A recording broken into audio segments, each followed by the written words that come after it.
What do you guys actually think is the likely, like really in your heart of hearts, is the likeliest possible, or like the likeliest outcome, I should say, for a fight for Conor McGregor in terms of who he signs to fight? Is it Chandler at 170? Is it, we had Nate Diaz tweeting last night saying the trilogy is done or whatever, and then whatnot.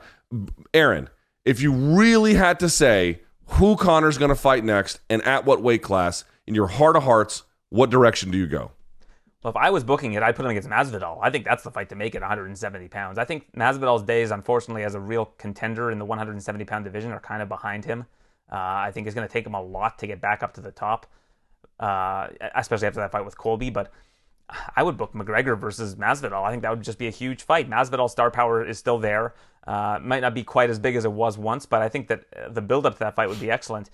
I think the Diaz trilogy is a better fight too. I think that's another great fight that you can make with Conor, and I think Conor versus Chandler at 170 pounds makes a lot of sense too. I don't think you can go wrong with really any three of those scenarios. But the fact of the matter is, McGregor's going to pick up the phone. He's going to say, "This is who I want to face," and that's what they're going to book. It could be Oliveira, it could be Kamaru Usman. Like, Conor's going to be ultimately the one who calls his shot here, and I don't think the UFC is going to say no, regardless of what name he gives them. AB, speaking of Conor matchmaking, Luke and I have said, look, there's a lot of questions: age, injury, recent track record, mental state on social media. He's often just wacky and wild. But Luke and I have both agreed that he's got one more big win in him. Probably. It'll buy him time.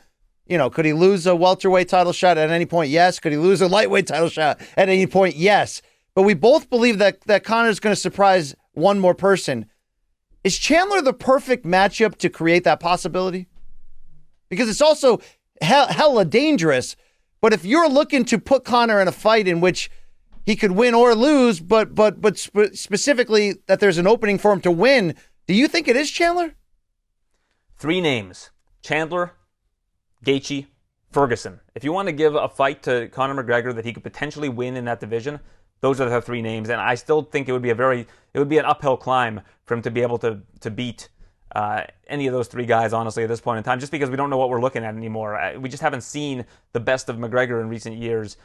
I think he certainly has it in him. I think he certainly could beat any of those 3 guys on the right night. His power is it's undeniable, and all it takes is one with Conor McGregor. Guys, I'm starting to think Gaethje might be the pick here for UFC with Conor. I mean, he knows what he's going to get into with Gaethje. Gaethje's not going to try to take him down. Gaethje's going to stand with him. Yep. And I would say that I'm not going to argue that Gaethje's chin is gone, but the way in which Oliveira was able to land on him makes you think that, like, if Conor could do something like that, it would have devastating consequences for him as well, which, of course, speaks to the parity of the fight.